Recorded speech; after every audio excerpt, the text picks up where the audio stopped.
De la CMA-CGM, premier transporteur maritime français, on connaît les énormes porte-containers et puis la formidable tour de Zaha Hadid dominant le port de Marseille.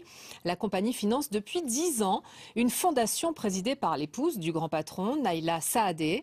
Cette fondation se consacre à l'enfance en difficulté et accueille chaque mois dans ses murs un atelier de peinture. Hélène Bouillet, Emmanuel Zini. Naïla Saadé a voulu que ce soit comme un cadeau fait aux enfants. Un atelier de peinture exceptionnel au 3e étage de la tour CMA-CGM, tour devenue emblématique du port de Marseille. Et si dans un premier temps sa fondation s'occupait d'art, elle est devenue mécène de projets d'associations de soutien aux enfants en difficulté. Pour Naïla Saadé, cet anniversaire avec pinceau et acrylique sur container artistique s'imposait. Et on a trouvé que la peinture était quelque chose pour s'exprimer qui était génial aussi.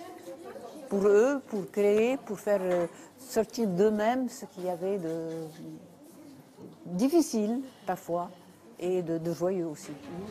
Aujourd'hui, les enfants viennent du 11e arrondissement, quartier Les Néréides. Les enfants les plus assidus des ateliers de l'association Art et Développement ont été invités dans la tour.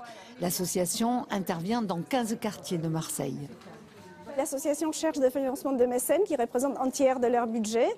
Un autre tiers est couvert par des bailleurs HLM. Donc ça peut paraître surprenant, mais nous allons taper à leur porte puisque nous intervenons dans des quartiers, au quartier d'habitat social. Et le tiers restant, ce sont les financements publics. Jusqu'au mois de juin, un mercredi par mois, des enfants d'une dizaine d'associations aidés par la Fondation viendront visiter la tour et peindre pendant 2 heures sous le regard de Sidonie Fouquet, intervenante. Oui, très joli. Tu vois, regarde, il s'envole ton escargot. C'est joli comme ça. Les conteneurs, tu en avais déjà peint?